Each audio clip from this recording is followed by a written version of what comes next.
Hi, welcome. My name is Christina Wainwright. I'm the manager of the Pacific Beach branch of the San Diego Public Library, and thank you for joining me for my How To Festival presentation on how to cook omurice. So omurice is a relatively traditional Japanese dish. It's been around since they say about the turn of the 20th century. I should preface this by saying too, it is a Japanese dish based on American food. So that's why it's omu stands for, is like short for like omelette. So it's omelet over rice. And so it's a Japanese version of Western food. On top of that, I'm Japanese American. My Japanese mom used to cook this for me. And so you're getting the American version of a Japanese version of an American dish. So let's go in and try to make some omurice. So what is omurice? Omurice is fried rice. We're gonna season it with a sauce. And today we're gonna use ketchup. And then on top of that, we're gonna blanket it in a little warm sweetened omelet. And it's really good. I think it was like comfort food all the time. It's just very cozy, and usually you can make it out of ingredients you have around the house. So especially right now, where it's harder to go shopping and get the exotic ingredients, it's something you probably have all the ingredients for already at home if you want to venture out and try making some omurice at home. So we're gonna start out with an onion. Today we're gonna make about 2 servings. So we're only gonna need about half the onion. Okay, so to start cooking, I put in some butter into the pan, about a tablespoon. Once your pan is heated, add in your onion. The half onion is enough for 2 servings. We're just gonna saute the onions until they soften. They should get almost translucent, but not quite. And the reason is because we're gonna get our onions softened a little bit, and then we're gonna add in our frozen vegetable.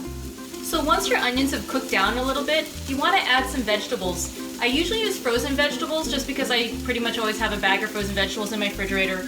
You can use anything that you like. I like to add something green for color, so I usually use peas or lima beans. You can also use the mixed medley of vegetables with the green beans, the peas, and the carrots and corn or whatever. But again, I usually like peas or green beans, so I like that green color. So the frozen peas will cook up really quickly in your hot pan, and as those cook, you're going to also finish cooking off your onions to get them to a nice translucent state.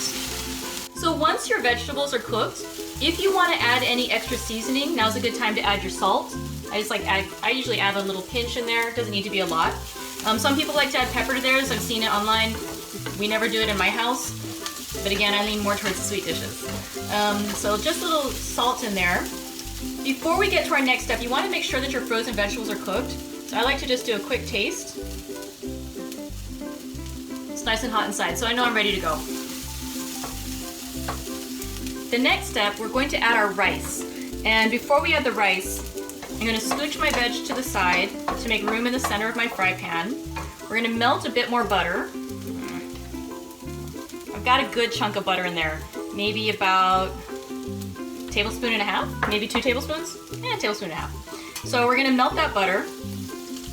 And we're going to use the butter to fry our rice. Now with your rice, I tend to use Japanese sticky rice. If you don't use Japanese sticky rice or sticky rice isn't ready, you can use a non-sticky rice. It just won't hold together as well. Not a big deal.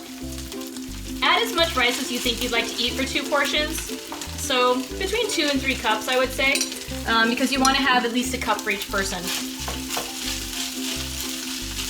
I use sticky rice, like I said, so I like to break it up. I don't want to smash and break the grains of the rice, so I use the edge of my spatula to break the rice apart and to separate it.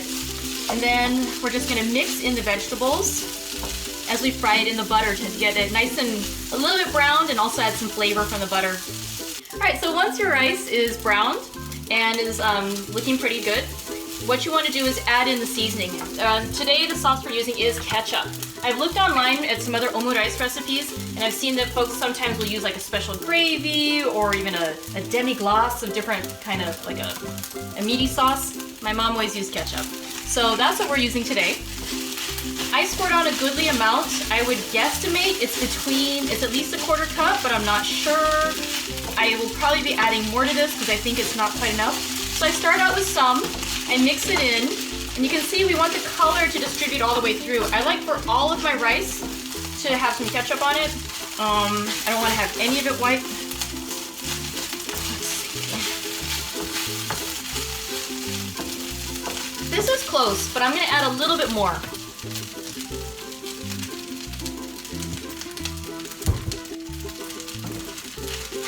All right, so now you can see how pretty it looks too, with kind of the pinky orange color of the ketchup, the green of the peas, and then we've got that little translucent white of the onions. And so it's attractive. We're gonna let it cook just a tiny bit more, just to help the ketchup flavor cook into the rice. And also I like it to be a little drier in texture. So we're just gonna let that cook probably for about another minute or so. Once the rice is ready, we wanna mold it into a shape. If you have the special rice molds, feel free to use those. If you don't, your other options are probably just to put it into a small bowl that you'll then unmold onto a plate, or just mound your rice onto a plate and then use your spoon or spatula to shape it into the little mountain of rice. So what I like to do is I just use my spatula, I scoop the rice into the mold. Much like you do when packing a cup of brown sugar, kind of pack it down a little bit. We want to fill in the gaps if we can, so that way it'll hold its shape nicely when we unmold it. Okay. Once you have it filled, take your plate, put it over your mold, flip them both, and then lift the mold. And now you have your shape displayed on your plate. So we're going to do the eggs two ways, both in the sense of how we're going to cook them and how we're going to prepare them. In one bowl, I'm going to just do it with 1 egg, and the other one I'm going to do it with 2. If you do like more egg in your omelet, you could use 3 eggs for yours. I just don't want to today. All right, so what we're going to do for one style of egg is we're going to use midden, which is a traditional sweet cooking seasoning. So it's a liquid that has a really sweet flavor. So when we add that, that's adding liquid and sweetener. And now on the other one, if you don't have midden, you can substitute out adding a little bit of water, and that's going to be your liquid that helps to bind the eggs together. And then instead of, because we won't have the midden, we're going to add sugar. Now I like sweet anyway, so I'm going to add about a teaspoon anyway to my egg that had midden.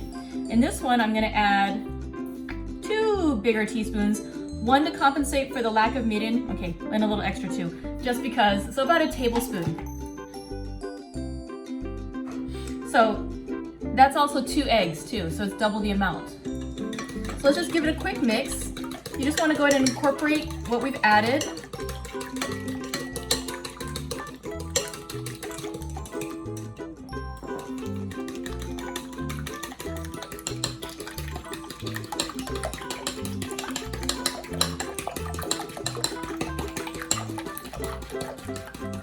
Okay, these are ready to cook. Okay, so for this first technique I'm going to show you, this is the way my mom usually did it with us. It's a simpler technique. We're just going to give our egg one more mix, drop it into our pan with the hot oil. I'm using a little bit of vegetable oil, but you can use whatever you'd like.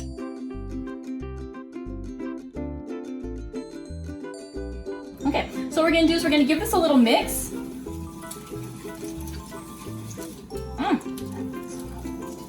And we want to pull it away from the edges.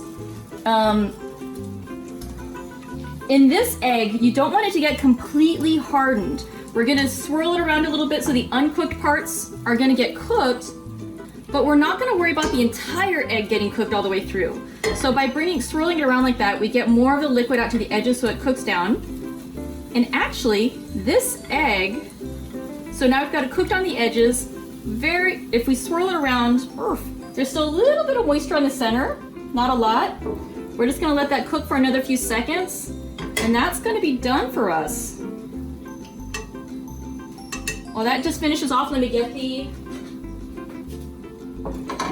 we're gonna get that. So now if I swirl it, give that another moment, just a tiny moment. If you don't like an undercooked egg, go ahead and let it cook all the way through. You can put a lid on it at this point. I like a little bit of softness still on it because that softness is going to mix with the rice flavors there. So I'm going to go and turn this off. What I want to do is make sure it's going to move around, and this one, it does have enough give to it. We're just going to flip it over right onto the rice, and hopefully 1, 2, 3, we're going to get it just right. So let's go for that 1, 2, 3. Oh, that took a little second to drop, didn't it? All right, so I didn't quite line it up exactly, but it's okay. I'm just going to tuck this under. A little bit of blanket for my rice. And now I've got an egg omelet blanket around my fried rice ball. So the second technique is something that I saw in a video. It's not the way my mom did it, and quite frankly, I'm still learning how to do it. So, well, we're kind of learning together on this one. What you do is, again, you start with your eggs, you mix it, and then you drop it into a pan with hot oil. Again, we're gonna try to move our pan around.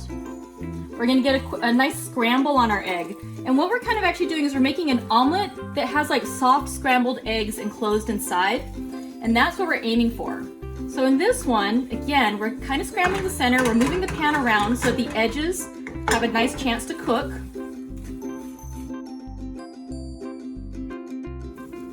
Okay, so we're getting our edges cooked. Oops. And we have some good sized egg curds in the center. And then what we're gonna do is we're gonna take those cooked edges and we're gonna kind of scooch everything to the side. We're gonna use, you can see the side closer to my body, it's drier here, and I'm gonna take that egg and I'm gonna flip it over. Now again, I'm using my cooking chopsticks. If you would rather use a spatula, you sure can. Whatever is gonna be easier for you to work with. And honestly, maybe I should have used a spatula, who can tell? So, I've got cooked on the outside here. I'm cooking this edge here. And in the center, I've still got these nice soft curds. What I want to do is just this cooked a little bit. Now again, if I was a good flipper, I would flip this over at this point. I have had some bad flipping experience so far doing this. So, what do you think? Should we go for it or should we use a spatula? Spatula. All right, so use a spatula if you need to. Kind of flip it over. Let it sit for a moment. We're just actually searing the edge, basically is what we're doing. And so what we want is the outer edges to be cooked and the inside to still be nice and moist. We're just gonna let it cook for a few more seconds. I think we're about ready. So I'm just gonna turn that off. I'm gonna bring my shaped rice over. All right, so what we're gonna do is we're gonna kind of scooch this over to the side. So we bring it to the edge of our pan. We're gonna let the edge of our pan help this roll out. And we've got our egg now lying on top of the rice. And with this one, what we're going to do is we're going to take a knife, and if all went well, when we slice it open, there should still be some soft moisture inside. So when we open our blanket of egg, our omelet, we still have that really nice soft egg texture inside. Yeah, it actually came out pretty decently. If it's not completely smooth, you can always move it around too. Not a big deal. Okay, so here we have our completed omurice. As you can see, this one is the more simple technique, like my mom used to do for us, where it's just a basic omelet that we flip over. This is the more complicated technique where you try to really have that soft curd enveloped in the blanket of eggs that you then cut open and slice out so that the soft side, the ooey gooey side is outside, versus this one has a slight ooey gooeyness inside touching the rice. They're both fine, whichever you'd like to try. If you want to decorate with a bit of ketchup, you can. You could draw like a little happy face. I think I'm just going to go with a cute little zigzag. Or if you don't want to do that, you can also just put soy sauce on top. I like to eat it that way too. And honestly, I like soy sauce on that too, so I'm going to throw a little soy on that as well. So once you've done that, you're ready to eat your rice. I like to try to get a bite that combines both the egg and the rice. And you can use a fork, a spoon, chopsticks, whatever is convenient for you. I'm gonna use chopsticks today. And the traditional thing we say before we eat a meal in Japan is itadakimasu. So this looks ready to go. Itadakimasu!